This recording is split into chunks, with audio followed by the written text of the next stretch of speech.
মাসরুর আরিফিন আমারে উদ্দেশ্য করে বানি দিছে এক জায়গায়। মাসরুর আরিফিনরা চিনেন না? বাংলাদেশের একজন বড় ব্যাংকার, প্রফেশনাল মানুষ। ব্যাংকার হইলে টাকা গুনে শুধু, তবে সে সাহিত্য টাইত্য করে আর কি, লেখারাত ভালো।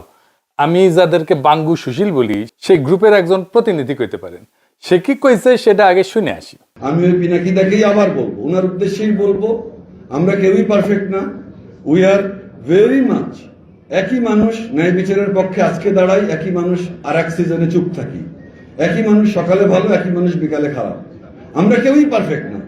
কোনো প্রথম আলো, কোনো মাসরুর আরিফিন, কোনো ডেইলি স্টার কেউই পারফেক্ট না। বাট তার জবাব এইটা হতে পারে না, আমাদের কোনো ইমপারফেকশন থাকলেও সেটা ডিরেক্টলি আলোচনার মাধ্যমে মোকাবিলা করা উচিত। এটা কোন ধরনের দেশ যে এখানে জ্বালিয়ে পুড়িয়ে দিয়ে তার মোকাবিলা হবে? আমার ওইটাই একটা কথা, যে যে আমরা উচিত একটা টলারেন্ট সোসাইটি তৈরি করা, যে সোসাইটিতে ইউ আর স্টিল রেসপেক্টেড। আমি উনাকে বলছি, উনি দাবি করেছেন, উনি করেননি, বাট আমি উনাকেই বলছি, we want a tolerant society যেখানে we are all respected and we are tolerated even when I strongly disagree with you and even when I actually don't like you. শুনেছেন তো? আচ্ছা মাসরুর, আপনি তো লেখাপড়া জানা মানুষ, সাকসেসফুল বিজনেস লিডার, সংবেদনশীল, তাছাড়া তো আর লেখালেখির বুদ্ধ থাকতো না। তো আপনি তো ভাই রাষ্ট্র সমাজের সংকটটাই বুঝেন না। কেমনি একটা পলিটিক্যাল সিচুয়েশনকে বুঝতে হয়, নেভিগেট করতে হয়, সেটা তো ভাই আপনার জানা নাই। আপনার কথা শুনে মনে হইতেছে পিনাকি ভট্টাচার্য মরে গেলে দেশ সুস্থির হইতো। কিছু বেকুব মনে করতো যে হাসিনা মরলে ফ্যাসিবাদের পতন হবে, ওই রকম আর কি। আপনি তো রুট কজ অ্যানালাইসিস বুঝেন, কেমনে করতে হয় জানেন। প্রথম আলো ডেইলি স্টার কেন হামলার শিকার হইলো বলেন তো আপনি করতে পারেন কিনা বলতে পারবেন? ওইটা আপনি করলে আপনি এই বক্তৃতা দিতেন না, বা জানেন কিন্তু বলবেন না, অন্য কথা বলবেন। এটা ভণ্ডামি, হিপোক্রেসি। আমি আজকে আপনারা দেখাই দিব কেন এটা হইল। মাহবুজা নাম দেখতে পায় না, তার অপরাধটা কি? এইভাবে সর্বপ্রথমবারের মতন প্রথম আলো ডেইলি স্টার অফিসে আগুন জ্বালালো কেন? কেন? আমরা কি অপরাধ করলাম?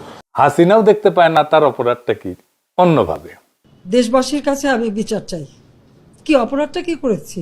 কিন্তু আপনি যদি প্রবলেমটা আসলে ফিক্স করতে চান, তাইলে আপনাকে রুট কজ অ্যানালাইসিস করে একটা সলিউশন, সমাধানের রাস্তা বের করতে হবে। আপনি যেহেতু ইন্টেলিজেন্ট, বেকুব এবং মাথা মোটা না, আপনার যেহেতু পার্সোনাল স্টেক নাই এই ঘটনায়, আমার আলোচনাটা মন দিয়ে শোনেন, তারপরে পাইলে বেকুব গুলোরে বুঝেন। আমারে বুঝানোর দরকার নেই আপনার। আমি রাষ্ট্রটারে ঠিক করতে চাই এবং আমি জানি কেমনে ঠিক করা যায়। আমি রাষ্ট্রটা ভাঙতে চাই না, শক্তিশালী করতে চাই, দুর্বল করতে চাই না। যারা মানব বন্ধন করতেছেন, প্রতিবাদ করতেছেন, রাষ্ট্রটা আপনাদের হাতেই ছিল, এখন আপনাদের হাতেই আছে। তা আপনারা তো এই রাষ্ট্র বানাইছেন, না বুঝেছেন রাষ্ট্র, না বুঝেছেন জনমানুষ সার্বভৌম ইচ্ছা, না বুঝেছেন রাষ্ট্রের মধ্যে থাকা কন্ট্রাডিকশন গুলা। আপনারা তো সত্যিকার অর্থে রাষ্ট্র বানানোর চেষ্টায় নাই, কারণ আপনারা কেউ, আমি দায়িত্ব নিয়ে বলতেছি, কেউ না, যারা এলিট আছেন রাষ্ট্রটা বুঝেন না। কিছু মনে করেন না, এটাই সত্য। আসেন আজকে একটা একটা করে বুঝাই দিই, এই বিষয়ে কিছু জিনিস বুঝাই দিই। আমি আশা করি ছাত্রদের, তরুণদের, রাজনৈতিক দলের নেতারাও শুনবে আর বুঝার চেষ্টা করবে, আর আমার দর্শকেরা তো বুঝবেনি। আসেন আল্লাহর নামে শুরু করি। প্রথম আলো ডেইলি স্টারের অপরাধটা কি সেটা আমরা শহীদ হাদির বক্তব্য শুই না, তারপরে আলাপে ঢুকবো। আগে শোনেন হাদির বক্তব্য। প্রথম আলো কথাটা বলা খুব ক্রাইসিস আমাদের জন্য। এরপর এটুকুন বলি, দেখেন আমরা অনেকে প্রথম আলোকে শুধু একটা পত্রিকা মনে করি, এইটা আমাদের দেখবার ভুল। প্রথম আলো হলো বাংলাদেশে এমন একটি প্রতিষ্ঠান, এমন একটি এজেন্সি, যে একটা প্যারালাল রাষ্ট্র। আবার বলছি, প্রথম আলো একটা প্যারালাল রাষ্ট্র। এই কারণে একটা রাষ্ট্রের যেরকম অনেকগুলো উইং থাকে, যে উইং গুলো তাকে ফাংশন করে, প্রথম আলোর এমন কোনো উইং নাই যে উইং সে মেনটেন করে না। পত্রিকা এটা তার একটা ভার্সন, কিন্তু আপনি দেখেন না, এই পুরো গত 15-17 বছরে ফ্যাসিবাদের বয়ান নির্মাণে সব থেকে যে ন্যারেটিভ নির্মাণে যে সাহায্য করেছে এলিট ওয়েতে, সেটা প্রথম আলো। 101টা প্রমাণ দিতে পারবো সামনে বসে, এখন আমাকে সময় দিলে একদম তার কোটা আমার ফোনে আছে, আমার ফোনে সব, যে সে কি রিপোর্ট করেছে সবগুলো আছে। কিন্তু আপনি ভাবেন, হওয়ার কথা ছিল কি, এখন তো সে ভয়ে থাকার কথা, অ্যাটলিস্ট সে তার এই যে ফ্যাসিবাদের সে নির্মাণ। আপনি ভাবেন, তারা খালেদা জিয়াকে নিয়ে নিউজ করেছে, এই আজকেও দেখলাম যে বসুন্ধরার কাছে খালেদা জিয়ার কনসেন্ট নিয়ে 100 কোটি টাকা চেয়েছে তারেক রহমান, হেডলাইন। এখন এই যে বিএনপিকে ভিলেনাইজ করে তোলা, এইটা কি আসলে বিএনপি করেছে? অথবা বিএনপি এটার বিরুদ্ধে মামলা করেছে? মামলা কিন্তু করে নাই। এখন এরকম একটা তো কথা আমি আপনাকে শুধু কেন বললাম, আপনি প্রথম আলোকে বুঝতে হলে, আমি অনেক আগে একটা টকশোতে একটা শব্দ ব্যবহার করেছিলাম, আজকে আবার বলি, এটা হলো প্রথম আলো সিনড্রোম। প্রথম আলো সিনড্রোম হলো, আপনি ভাবেন, সে সরকার পড়ে যাবার পরে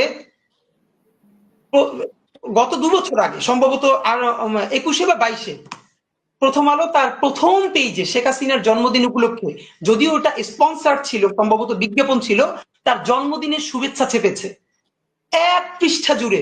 এইটা কি কোনোদিন আপনি বুঝাতে পারবেন? এটা যদি খালেদা জিয়ার হইতো, তো এটা সে ছাপতো?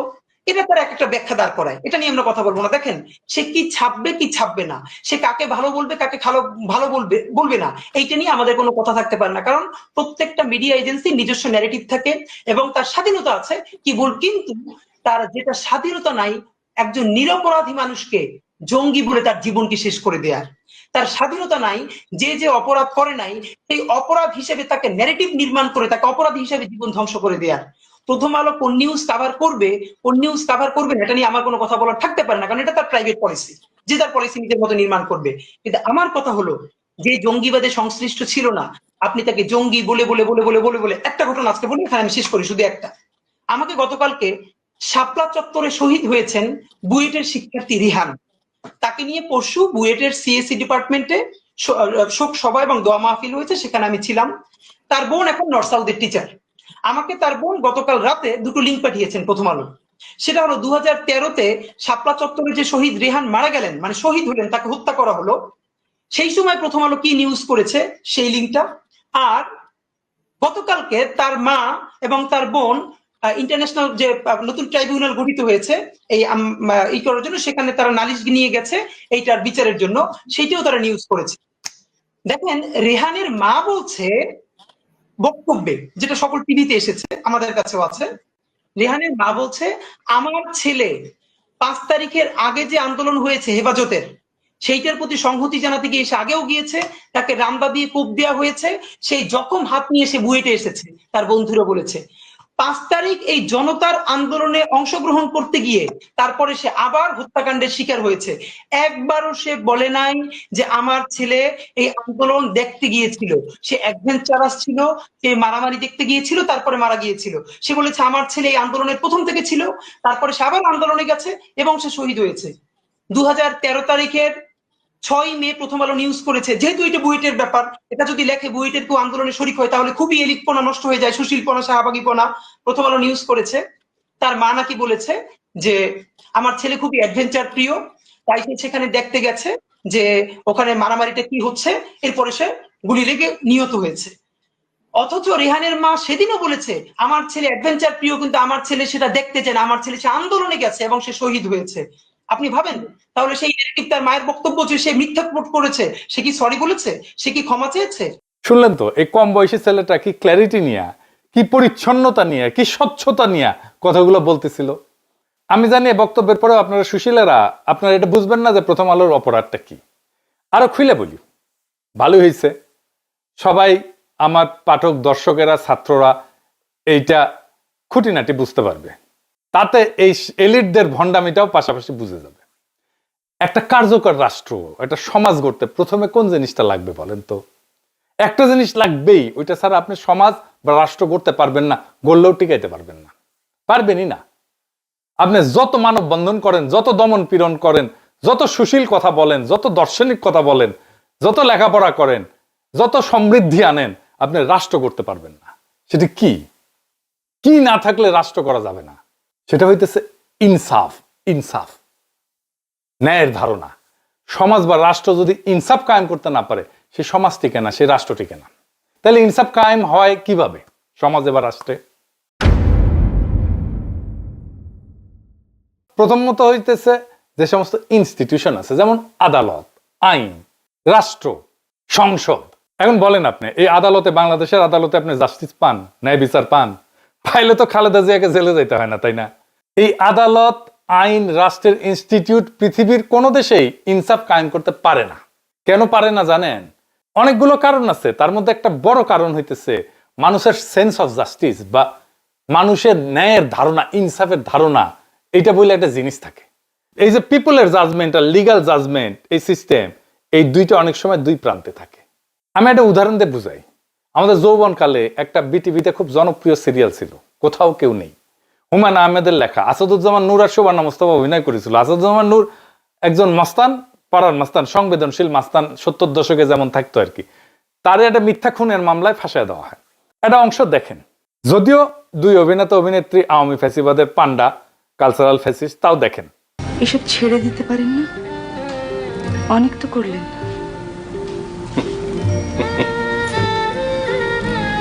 হাসছেন কেন? ছেড়ে দিতে ইচ্ছা করে, মাঝে মধ্যে খুব ভদ্রলোক হইতে ইচ্ছা করে, খুব আফসোস হয়। মনে হয় ভদ্রলোক হইতে পারলে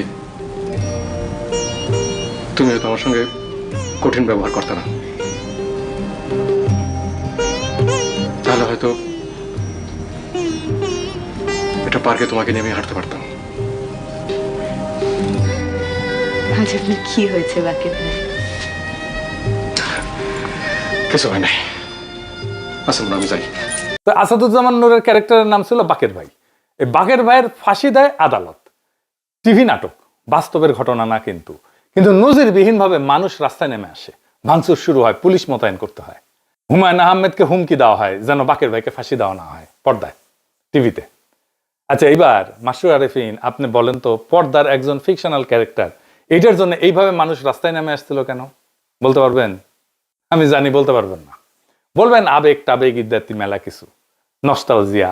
এইখানে মানুষের সেন্স অফ জাস্টিস আক্রান্ত হয়েছিল, ন্যায়ের ধারণা, ইনসাফের ধারণা আক্রান্ত হয়েছিল। মানুষ মনে করছিল আরে এটা তো বেইনসাফি, তাই টেলিভিশনে হইলেও সেটা ঠেকাইতে গেছিল। আবেগে না, নস্টালজিয়ায় না, এটা একটা কালেকটিভ মরাল শক ছিল তার জন্য।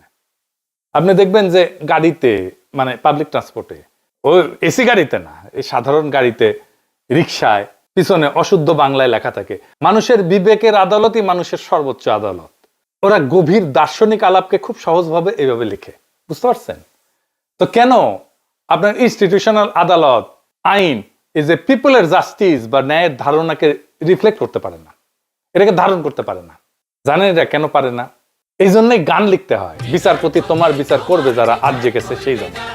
গান গাওয়ার জন্য তো দিওয়ানা হয়ে যান আপনারা, কিন্তু গান কোন দার্শনিক জমিনে জন্ম নিয়েছে সেটার হদিশ কখনো রাখেন না। এটাই আফসোস। আসেন আমরা বুঝি যে কেন এই যে লিগ্যাল সিস্টেম, এইটা রিফ্লেক্ট করতে পারে না জনমানুষের ন্যায়ের ধারণাকে। প্রথম কারণ হইতেছে আইন তো পুরনো হয়ে যায়, তাই না? ধরেন শ্রম আইন 2006 সালে, বাংলাদেশের শ্রম আইন যেটা 2006, এটা প্রণীত হয় 2006 সালে। তারপরে 2013-তে একবার সংশোধন হয়, 2018-তে একবার সংশোধন হয়, 2023-এ একবার সংশোধন হয়। কারণ মানুষের সেন্স অফ জাস্টিস পরিবর্তিত হয়, মানুষের ন্যায়ের ধারণা পরিবর্তিত হয়। একটা বাস্তব উদাহরণ দিই। বাংলাদেশ স্বাধীন হওয়ার পরে 20 বছর পর্যন্ত তো আমাদের কারো কোনো সমস্যা হয় নাই এটা মাইনে নিতে যে নির্বাচিত সরকারি সংসদ নির্বাচন অনুষ্ঠিত করবে, সিটিং গভর্নমেন্ট। কিন্তু এখন আমরা কেউই মনে করি না যে নির্বাচিত সরকার, সিটিং গভর্নমেন্ট, এটা অবাধ নিরপেক্ষ নির্বাচন অনুষ্ঠিত করতে পারে। সেই জন্য আসলে তত্ত্বাবধায়ক সরকারের আইন, বুঝলেন তো? আমাদের ইনসাফের ধারণা, ন্যায়ের ধারণা পরিবর্তিত হয়ে গেছে। তাই আমাদের আইনি ব্যবস্থাকে মানুষের মধ্যে থাকা যে ইনসাফের ধারণা, এইটার কাছাকাছি নিয়ে আসতে হয় সবসময়। মানুষের ইনসাফের ধারণা পাল্টায়, বদলায়, আমাদের আইনি কাঠামোকে তার কাছাকাছি নিয়ে আসতে হয় ক্রমাগত। কিভাবে রাষ্ট্র এই কাজটা করে জটিল মনে হইতেছে না? জটিল মনে হবে না, সব চালায় বুঝে যাবেন। সব রাষ্ট্র না, কিছু রাষ্ট্র এই কাজটা করে, আইনি কাঠামোকে মানুষের ন্যায়ের ধারণার কাছাকাছি নিয়ে আসে। কিভাবে? 3 ভাবে করে। প্রথম ভাবে হচ্ছে সংসদে আইন বানায়। সংসদের একমাত্র কাজ হচ্ছে আইন বানানো, যেন মানুষের মধ্যে থাকা ইনসাফের ধারণা এই নতুন আইনের মধ্যে থাকে। আইন বানানো ছাড়া সংসদের আর কোনো কাজ নাই। এই জন্যই আমরা ভোটে নির্বাচিত সংসদ সদস্যকে দিয়ে আইন বানাই, আইনের পিএইচডিকে দিয়ে আইন বানাই না। বোঝা গেল? মানে সংসদ এটা খুবই গুরুত্বপূর্ণ প্রতিষ্ঠান সমাজে ইনসাফ কায়েম রাখার জন্য। কিন্তু এই নির্বাচনে দেখেন কি বলতেছে সবাই। বিএনপি বলতেছে এই দেব, ওই দেব, সেই দেব, ফ্যামিলি কার্ড দেবো, রাস্তা বানাই দেবো, কালভার্ট বানাবো, চাকরি দেবো। কিন্তু মূল যে কাজ, সমাজে ইনসাফ কায়েম করবো, এটা ধারে কাজ দেওয়া যায় না কেউ। এই যে আমরা ভোট দিতে পারি নাই হাসিনার আমলে, সেই জন্য আমাদের সমাজের ভেতরে যে ইনসাফের ধারণা, সেইটার কোনো ইনস্টিটিউটের ভেতরে আর হাজির নাই। সেই জন্য ভোটে দিতে কারচুপি বন্ধ করা, এটা শুধু অবাধ নির্বাচনের জন্য দরকার না, সমাজে ইনসাফের ধারণা যেন কলুষিত না হয়, সেজন্য দরকারি কারচুপি যেন বন্ধ হয়, নির্বাচনে ফেয়ার যেন হয় ইলেকশনটা। এখন ধরেন আইন বানাইতে তো টাইম লাগে, তো এই টাইমের মধ্যে আমি কিভাবে চেষ্টা করব যে সমাজের ইনসাফের ধারণাকে আইন এবং বিচারের মধ্যে প্রতিফলিত করতে? এখানে আসে দ্বিতীয় পদ্ধতি, আদালতের জুরি সিস্টেম। সেটা আবার কি?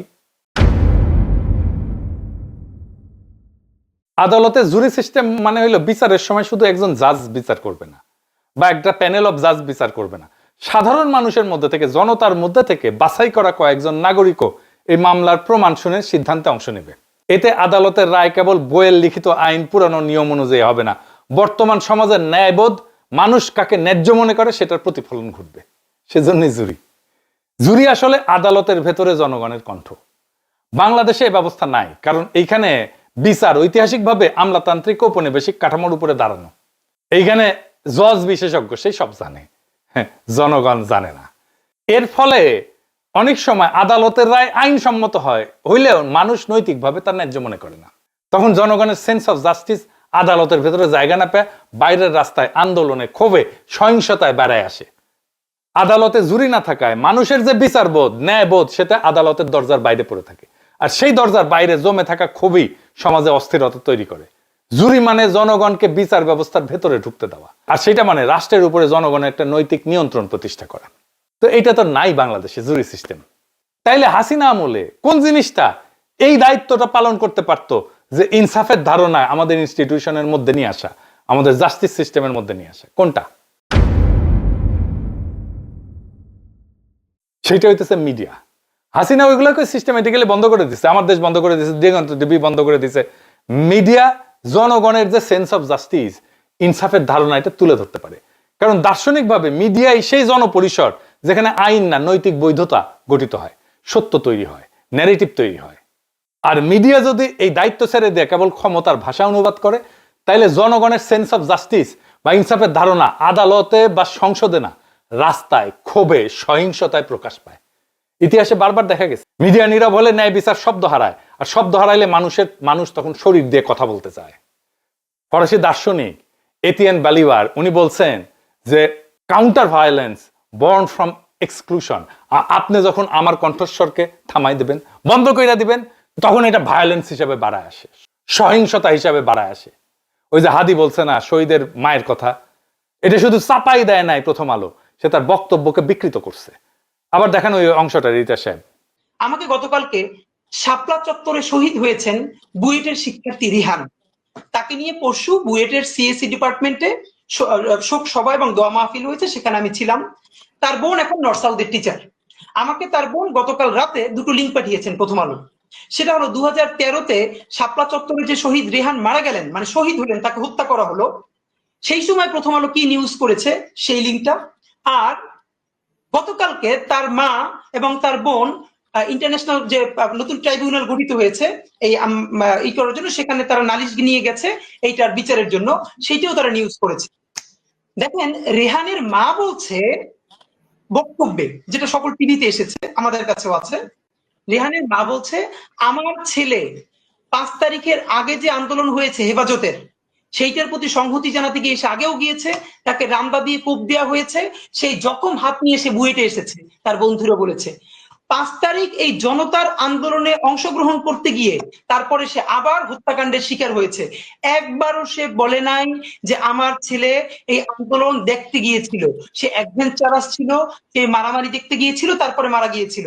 সে বলেছে আমার ছেলে এই আন্দোলনের প্রথম থেকে ছিল, তারপরে সে আবার আন্দোলনে গেছে এবং সে শহীদ হয়েছে। 2013 তারিখের 6 মে প্রথম আলো নিউজ করেছে, যেহেতু এটা বুয়েটের ব্যাপার, এটা যদি লেখে বুয়েটের কেউ আন্দোলনে শরিক হয় তাহলে খুবই এলিটপনা নষ্ট হয়ে যায়, সুশীলপনা, শাহবাগীপনা। প্রথম আলো নিউজ করেছে তার মা নাকি বলেছে যে আমার ছেলে খুবই অ্যাডভেঞ্চার প্রিয়, তাই সে সেখানে দেখতে গেছে যে ওখানে মারামারিটা কি হচ্ছে, এরপরে সে গুলি লেগে নিহত হয়েছে। অথচ রেহানের মা সেদিনও বলেছে আমার ছেলে অ্যাডভেঞ্চার প্রিয়, কিন্তু আমার ছেলে সেটা দেখতে চায় না, আমার ছেলে সে আন্দোলনে গেছে এবং সে শহীদ হয়েছে।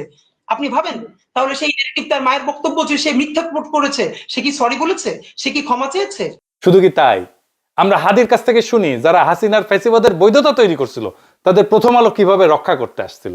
দেখেন, ইসলামী ব্যাংক দখলের ন্যারেটিভ কে নির্মাণ করেছে জঙ্গি ব্যাংকিং বলে, যে জঙ্গি অর্থায়ন হয় ইসলামী ব্যাংক থেকে, তা আওয়ামী লীগ তো তারপর গত আরো 10 বছর ক্ষমতায় ছিল, তারপরও তো এর মধ্যে ইসলামী ব্যাংক কয় জায়গায় জঙ্গি অর্থায়ন করছে তার তো প্রমাণ নিশ্চয়ই তার কাছে থাকার কথা।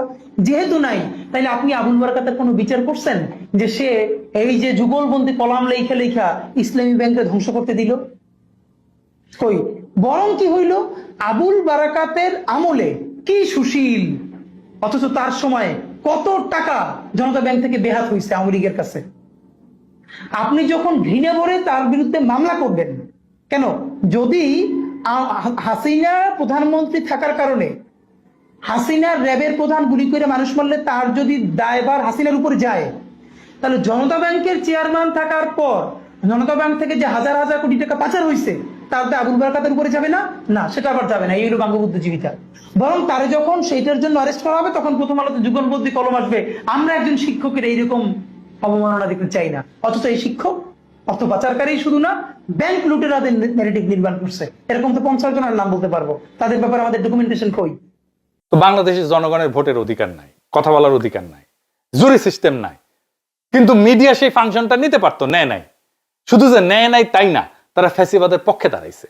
হাসিনার বিরোধী মত দমনের অন্যতম হাতিয়ার জঙ্গি ন্যারেটিভ, এটা কারা বানাইছে? প্রথম আলো বানাইছে। কত নিরীহ মানুষকে ক্রস ফায়ারে দিছে, আয়না ঘরে নিছে, বাড়ির মধ্যে ঢুকাই বাইরে থেকে সিটকানি লাগাই দিয়ে উড়াই দিছে বাড়ি বোমা দিয়ে। কোনো হিসাব আছে? কত মানুষ এমন আর্টিকেল ছাপাইছে যে একজন রিলিজিয়াস মুসলিম যে প্র্যাকটিসের মধ্যে দিয়া, জীবন চর্চার মধ্যে দিয়া যায়, সেটারে জঙ্গি বলে তকমা দিছে। আপনার সন্তান জঙ্গি হচ্ছে না তো? পরে দেখেন, আপনি দেখবেন একজন রিলিজিয়াস মুসলিম যা যা প্র্যাকটিস করে সেটাকে জঙ্গি হিসেবে ট্যাগ দিছে এখানে। সাহেব দেখেন, জঙ্গি হিসেবে তাদের কত কত কতগুলো লেখা লিখছে, কত দেখেন, একটার পর একটা দেখান। দেখাইতে গেলে আজকের এপিসোড আর শেষ হবে না।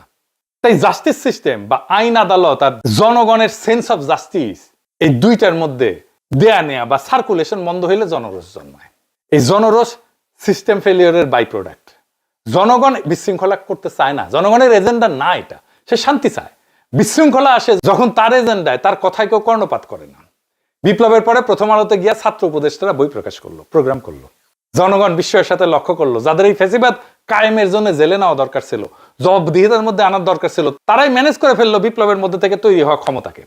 কি তামাশা! 1971-এর ক্ষত যেমন মেরামত করতে হবে, ঠিক একইভাবে হাসিনার দীর্ঘ শাসন আর 24-এর ক্ষত নিরাময় করতে হবে। এইটা যে ক্ষত, সেটাই তো স্বীকার করে না। প্রথম আলো ডেইলি স্টার জিন্দেগিতে ক্ষমা চাইছে যে আমরা 111 করছি, বিদেশি 2 রাষ্ট্রের সাথে গুটু কইরা। এটা তো রাষ্ট্রদ্রোহ। রাষ্ট্রদ্রোহ ইন্ডিয়া আর আমেরিকার সাথে গুটু কইরা 111 করছে, তার সাথে আর্মি। প্রথম আলো ডেইলি স্টার করছে, কোনোদিন মাপ চাইছে? মাপ চাই নাই। কোনোদিন বলছে যে আমরা হাসিনা শাসনের বৈধতা উৎপাদন করছি? প্রফেসর ইউনূস মিডিয়া সংস্কারের কমিশনের প্রধান যারা বানাইলেন, সেই প্রথম আলোর সাথে সংশ্লিষ্ট। আপনারা মাইরা পিটায় ঠান্ডা করে দিতে পারবেন হয়তো, সাময়িক। এই ক্ষোভ ছাইচাপা আগুনের মতো থাকবে। এখন আমরা কইতে পারেন সলিউশন কি? আমি সলিউশন কয়ে দেব না, প্রচুর সলিউশন কইছি, কেউ কানে নেয় না কথা। আমার সলিউশন আপনি নিবেনও না। নিজেকে আগে প্রশ্ন করেন, প্রশ্ন করে দেখেন আপনি আসলে এই অবস্থার অবসান চান কিনা।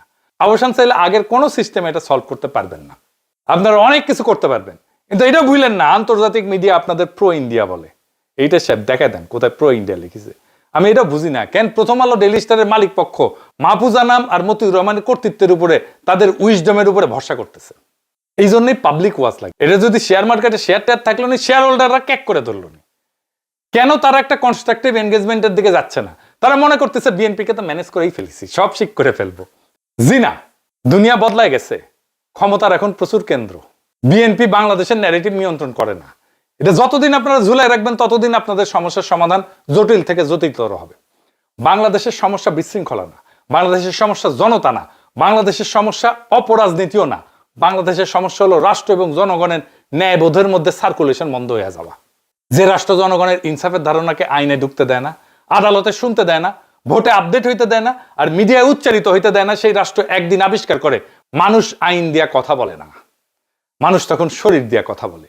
এই জন্যেই রাস্তায় আগুন লাগে, এই জন্যেই জনরোষ জন্মায়, এই জন্যেই সুশীল ভদ্র বিশ্লেষণ, পুতু পুতু কথা, এগুলো কোনোটাই কাজে লাগে না।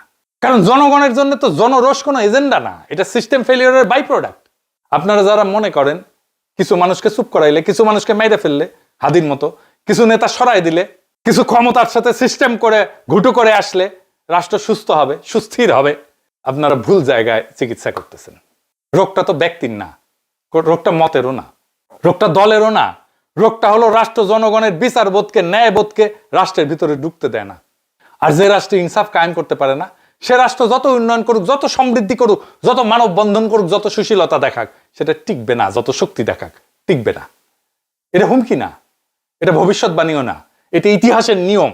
এখন প্রশ্ন একটাই, আপনারা কি সত্যি এই অবস্থার অবসান চান, নাকি শুধু আগুন নিবায় দমন পীড়ন কইরা, কিছু গ্রেপ্তার টেপ্তার কইরা, ভয় টয় দেখায়া আগুনের আসল কারণটা আগলায় রাখতে চান?